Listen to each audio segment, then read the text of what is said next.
Good morning, Villa fans, and welcome to a match reaction video for Leeds 1, Aston Villa 2. A great 3 points at Elland Road yesterday. And I really wanted to talk about this game.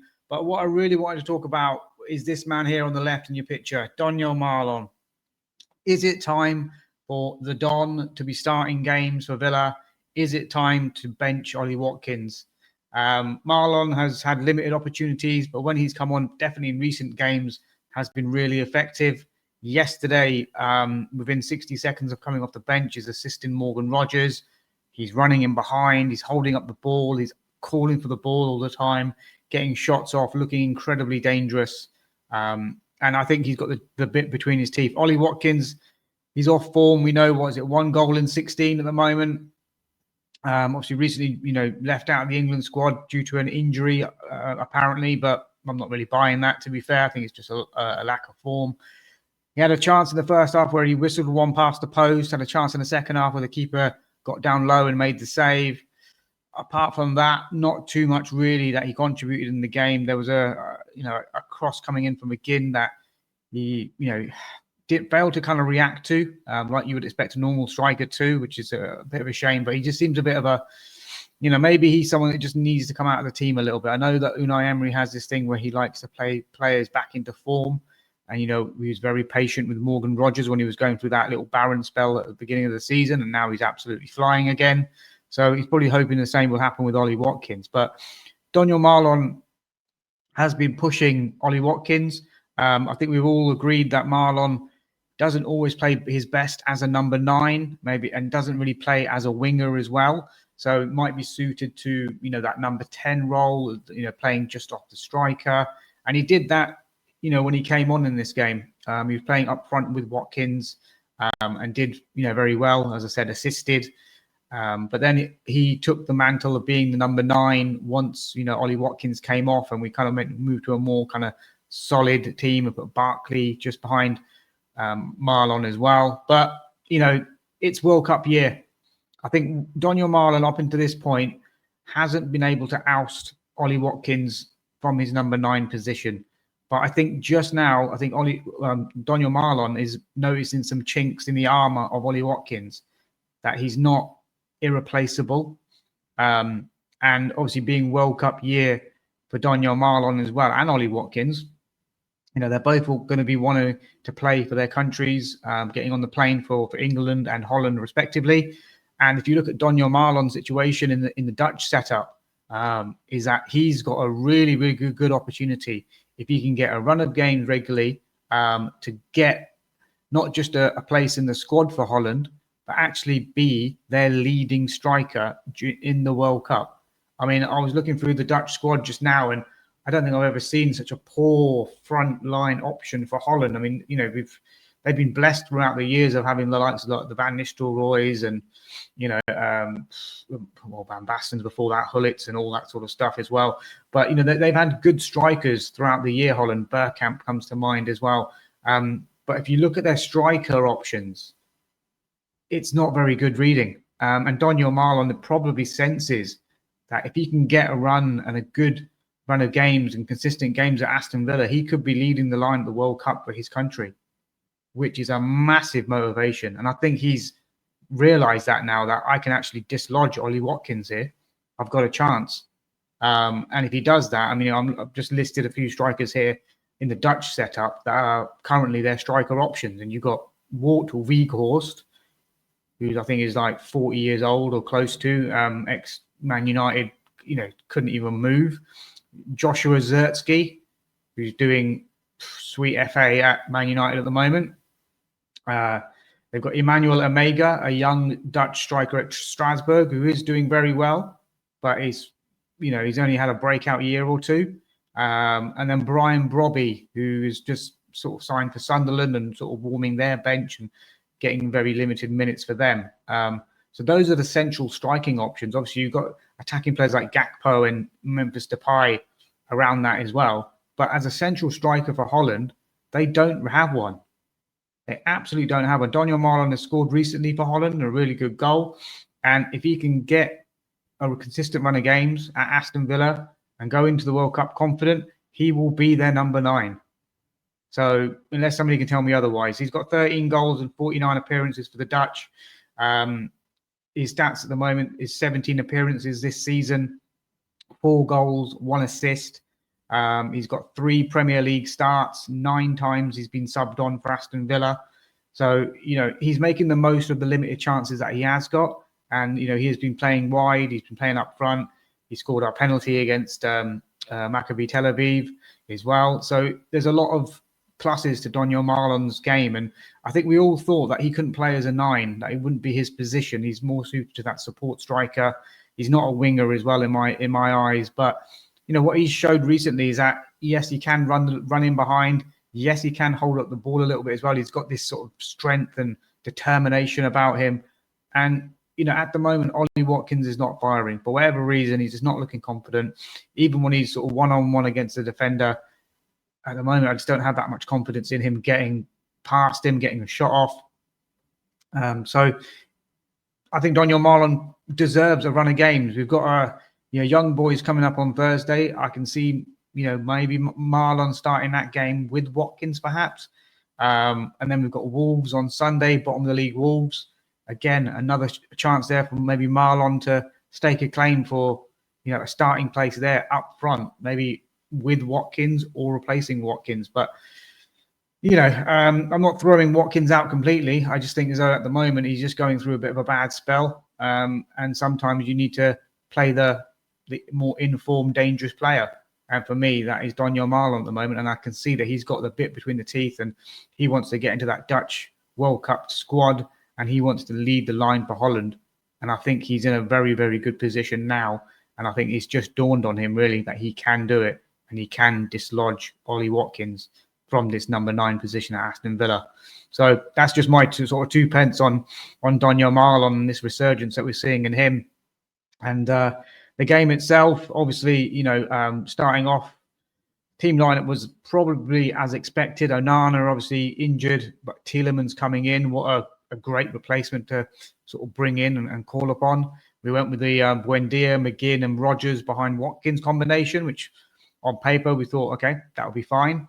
Early on in the game, obviously Leeds taking a very early lead, controversial. I said it in my halftime thoughts that, I thought there was possibly an offside, but they looked at it and apparently it's an elbow from Ollie Watkins. I think that's keeping the guy onside. Since when can you score with an elbow? I thought all the body parts that were keeping people onside had to be body parts that you could score from. You can't score with your elbow, as far as I know, unless the rules have changed. So that was a bit of a weird one. And then you can see Nemecha leaning into Martinez, which, takes him away from taking the ball at his highest point. And then obviously Statch is 6'3" and has a free kind of jump and, out jumps sort of Martinez as he's been sort of nudged by Nemecha. So, and then apparently it rolled down, it might have hit his arm, but, everything was looked at and it was given as a goal. So, you just have to get on with it and hope that, the VAR has done its job properly. But it was just a bit, like, what's going on? I just didn't like that. And then first half, we just didn't really start. Let's be honest. Leeds were, very aggressive. They had another chance to score. I think Aronson had a shot after a corner had been cleared out to the edge of the box and a really good save from Emery Martinez and held it as well because, any spillage there and that's a tap in for the on-rushing striker. So Martinez kind of making up a little bit for that kind of error as well. And then Villa, I think we only came on strong towards the end of the first half. Matty Cash dragging a shot wide with his left foot this time.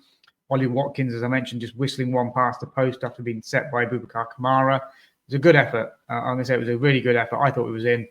And it just goes past the post. And, Leeds are being aggressive. The conditions of the game didn't really suit our sort of slick passing game. You can see that Tielemans' passing range was off. We had very little width in the game. I called it at halftime. Buendia, McGinn and Rodgers were offering all the same thing.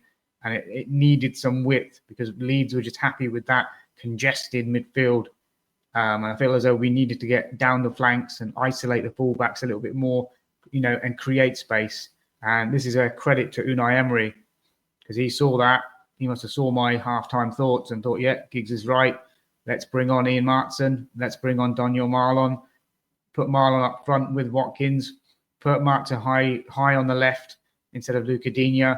And it worked a treat. Within sort of 60 seconds of the restart, I think it's a ball from McGinn to Cash. Cash down the right, sort of cuts it back into Malen, who's in a bit of space, literally just inside the box. He drives towards the byline and flashes a low and hard ball into the near post area where Morgan Rogers gets a lovely, delightful flick, manages to put it into the far corner, and it's 1-1. And that's exactly what we needed. It was an early goal in that second half. And with that, Villa really, really dominated proceedings in the sort of first 20 minutes of the second half. Foot on the gas, Martson getting forward, creating chances, Watkins having that shot, as I mentioned, Malen going close on an occasion as well, where he sort of dribbled through and had a shot which blazed over the bar. And yeah, it was just looking a whole lot better. Sometimes those games where, Buendia, and McGinn and Rogers does work, it works really well. But there are some games where you need to stretch the pitch out and you need to use the flanks a bit more. And, and I felt as though we did that. We disrupted Leeds's, tactics in the first half where they just wanted everything compact. We didn't allow that in the second half. We had Martson high and wide. Sancho even came on and provided some width. Cash was getting a bit more forward. Malen was pulling into the intelligent spaces. Even Watkins was pulling out into sort of, channel positions as well. So it just disrupted the whole Leeds kind of flow from the first half. And they had kind of not much of a response on that. And then, 1-1. And then we have a chance where Barkley wins a free kick. He was, I think there was a defender who tried to block a pass and falls over, and Barkley gets onto it, edge of the box, free kick. And then obviously Buendia's not on the pitch, Digne's not on the pitch, who are normally the two that would kind of step up in this scenario. Morgan Rogers is around. I think the whole team was around it at when the free kick was given. But then Morgan Rogers is the one who's sort of placing it, sizing it up, and knuckle balls it superbly up and over the wall and into the back of the net, just like Emery Buendia did against Bournemouth. And he mentioned in the interview at the end of the game that they've been staying behind, practicing, working with Austin McPhee on that sort of technique, and absolutely superb. That's an absolute weapon to have, and if you can repeat that and again and again, that's going to add more to his game. That he can add sort of free kick taking to his repertoire as well. So really, really good goal from Morgan Rogers. Great technique to get it up and over. And it's 2-1 to Aston Villa. And at that point, you're just thinking, right, close up shop and, defend, get your shape. But within 60 seconds, Leeds are on the attack and they put the ball in the back of the net. Dan James causing a danger with his pace in behind, squares it across, but it deflects off Calvert-Lewin's arm or hand even, and trickles into the back of the net. But any goal that's scored, whether it's accidental or not, but if it's hit the hand, it doesn't count. So the goal was rightly ruled offside, even though Calvert-Lewin was protesting that it didn't hit his hand when it blatantly did. And I think Kamara and Tielemans were sort of laughing about that as well. So, so 2-1 Villa hang on. But as I said, I thought the game changer for me was Donyell Malen, probably man of the match, up there with kind of Morgan Rogers. But I think Donyell Malen coming on really, really changed the way that we played and our emphasis. And even when he played up front on his own, when Watkins did come off, he was still a threat. He was still buzzing in behind, still holding up the ball. There was a chance, I think, where Barkley could have played him in for, a one-on-one, but resisted that. And, we move on now to Thursday against Young Boys at Villa Park, 5:45 kickoff. I'll do a little preview about that, which will be out tomorrow. I'll look into sort of Young Boys and their sort of danger players and, what they're all about, really. And, we'll talk about them in a bit more detail. But really good game. Happy for Malen to come on and contribute. And I know Rogers got the man of the match award, but I thought Donyell Malen could have really pushed him hard for it as well. But guys, let me know your thoughts. Who was your man of the match for the game? We've got Young Boys coming up now on Thursday. Do we change it? Do we sort of rotate a little bit? Do you want to see some fresh ideas, fresh players like Donyell Malen starting and leading the line? Maybe Ross Barkley to come in. He's looked bright, on the occasions that he's come in. I could see people like Lamar Bogard perhaps starting in this game as well. I'm not saying wholesale changes. I don't want to underestimate young boys who, are doing well in their domestic league and won 5-0 at the weekend. So, they will, cause a threat, and we can't underestimate them. Like, Maccabi Tel Aviv, who came to Villa Park and, could have scored a couple of goals early on. So, we need to be definitely respectful of oppositions. But it could be a chance to give one or two a little bit of a run out and a chance. We didn't see Harvey Elliott's name again on the bench in the matchday squad.